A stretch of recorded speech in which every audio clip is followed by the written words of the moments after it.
دوست محمد کھوسا اور سیف الدین کھوسا، ان کے دور میں کیا ہوتا تھا؟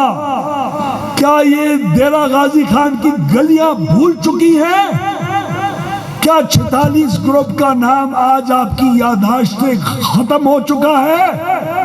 302 کے پرچے بکتے تھے، غنڈوں اور ڈاکوؤں کا راج تھا۔ اسی خوبصورت شہر کی روڈیں پہلے بھی کھودی گئی تھی، وہ بھی مسلم لیگ کا دور تھا، لیکن مسلم لیگ کی خدمت کرنے والے ایسے نہیں تھے۔ اس دور کے اندر پبلک ہیلتھ کے ٹھیکیداروں کے ذریعے ہر پائپ کے پیچھے کمیشن لی گئی، اسی لیے آپ کی سڑکیں آج بھی سیویج کے بوجھ سے دبتی ہیں، روز وہاں سے گندگی کا پانی نکلتا ہے۔ یہ وہ دور تھا جس وقت ذوالفقار خان کی اولاد ان گلیوں کے اوپر راج کرتی تھی۔ آج کے 18 سال کے نوجوان کو تو پتہ ہی نہیں ہوگا کہ اس وقت کیا ہوتا تھا۔ آپ کو اللہ تعالیٰ پوچھ کے نہیں بھیجتا کہ آپ کس کے گھر میں پیدا ہونا چاہتے ہیں۔ میں چوٹی کی اگر دیوار کے اس پار پیدا ہوتا تو میں کیا پتا ایک موچی کی اولاد ہوتا، اگر اس پار پیدا ہوا تو کیا پتا کسی سردار کی اولاد ہوتا۔ یہ میری چوائس نہیں تھی، لیکن ہاں میرے والدین کی پرورش اگر اس انداز میں ہوئی کہ انہوں نے سرداری نظام کے بجائے اسلام کے قوانین اور انسانیت کی ہمدردی کے اندر ہمیں بڑا کیا، تو ہمیں اس کے اوپر فخر ہے کہ ہم ایسے سردار کی اولاد ہیں جس نے 25 گز کی شلواریں پہننے کے بجائے، جس نے ڈاکوؤں اور چوروں کی پشت پناہی کرنے کے بجائے، جس نے حرام کا پیسہ کھانے کے بجائے، جس نے غیرت کے نام پہ اسلام کو اور بلوچی کو خراب کرنے کے بجائے ہمارے اندر عاجزی کی ٹریننگ دی، تعلیم کے حق میں ہمیں بڑا کیا۔ ہماری اپنی گھر کی خواتین پچھلے 25-30 سال سے 2,000 بچیوں کو خود پڑھاتی ہیں اور علم دیتی ہیں، جس کے بعد ہمارے گھروں اور ہمارے چوٹی کے رہنے والے اور گرد و نواح رہنے والے سائیکل کے ٹائر پنچر لگانے والی کی بچیاں آج پاکستان کی ٹاپ ڈاکٹرز اور انجینئرز بن چکی ہیں۔ اگر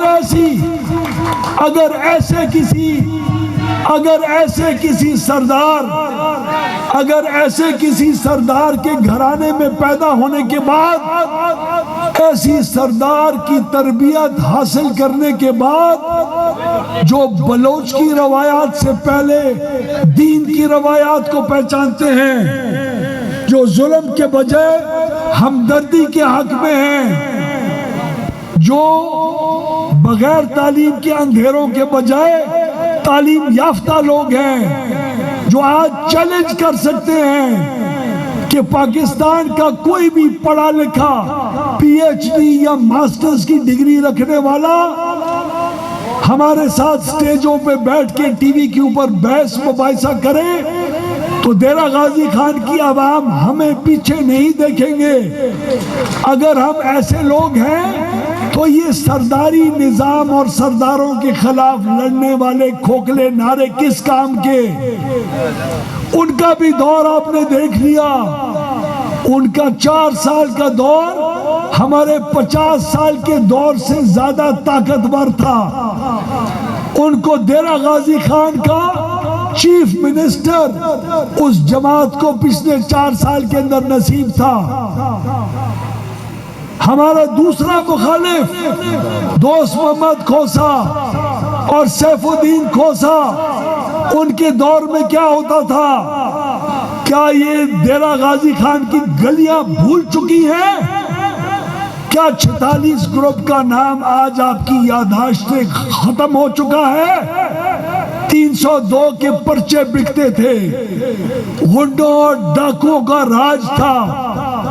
اسی خوبصورت شہر کی روڈیں پہلے بھی کھودی گئی تھی، وہ بھی مسلم لیگ کا دور تھا، لیکن مسلم لیگ کی خدمت کرنے والے ایسے نہیں تھے۔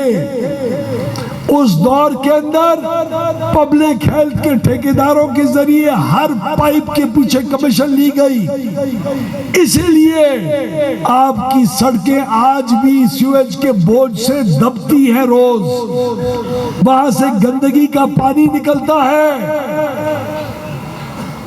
یہ وہ دور تھا جس وقت ذوالفقار خان کی اولاد ان گلیوں کے اوپر راج کرتی تھی۔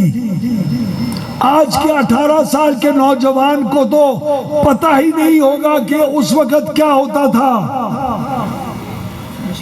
دوسری طرف ہم نے پچھلے 18 سال سے چور چور چور چور کے نعرے سنتے رہے، اس پوری عوام کو برین واش کیا گیا، امریکہ کے ساتھ دوستی کی گئی۔ اس کے بعد جب حکومت کا اختتام ہونے لگا تو امریکہ کو ایبسولوٹلی نوٹ کر کے آپ کو کسی اور پٹی پہ چڑھا دیا۔ آج سے 18 مہینے پہلے یہ باتیں ہم کرنے جوگے نہیں تھے، کیونکہ ہم خود ایک ایسی حکومت کا پی ڈی ایم کا حصہ رہ چکے ہوئے تھے جس نے آپ کی بہنوں کو، ماؤں کو اور آپ کو مہنگائی کی چکی میں پیسا تھا۔ وہ مہنگائی ہم نے جان بوجھ کے حق پاکستان کو بچانے کے لیے، ہمارے پاس کوئی مجبوری تھی اور کوئی رستہ نہیں تھا۔ عمران خان ہمیں ایسی دلدل میں پھنسا کے گیا تھا کہ اس دلدل میں سے نکلنے کے لیے سختی جھیلنا پڑی تھی۔ اب کی اس 18 مہینے کی حکومت کے اندر وہ ایبسولوٹلی ناٹ اور امریکہ کی برائی کرنے والے لوگ، انہوں نے ٹرمپ اور امریکہ کے اوپر اپنے جیل سے نکلنے کی امید وابستہ کی۔ اس نے ہمارے ڈیرہ غازی خان کے غیور بچوں کو احتجاجوں کے اندر اور پرچوں کے اندر آگے کیا، لیکن اپنی اولاد کو کبھی پاکستان خوف کی وجہ سے واپس نہیں آنے دیا۔ آج سے 1 مہینہ 2 مہینے پہلے کیا ہوا؟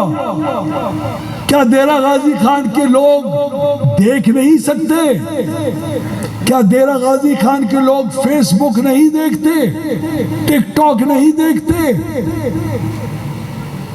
اس کی اولاد امریکہ پہلے گئی، وہاں سے اجازت طلب کی کہ اگر آپ کی پروٹیکشن مجھے ہو، اگر آپ کا تحفظ ہو جناب امریکہ، تو ہم پاکستان جانے کی جرت کرنا چاہتے ہیں۔ آپ مہربانی کر کے ہمارے لیڈر کو بچائیں، آپ مہربانی کر کے اس کو آزاد کروائیں۔ کیا یہ منافقت اور یا کیا یہ قول و فعل کے اندر جی تضاد نہیں ہے؟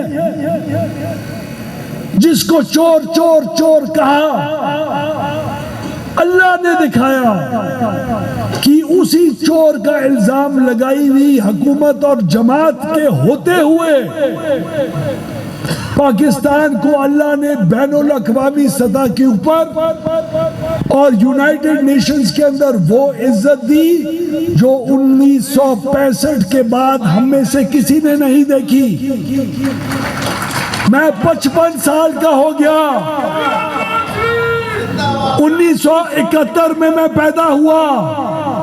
میں ایک ایسا پاکستانی ہوں جس نے جب آنکھ کھولی اس دنیا میں، اس وقت سے لے کے اس سال کے مئی تک میں نے کبھی بھی پاکستان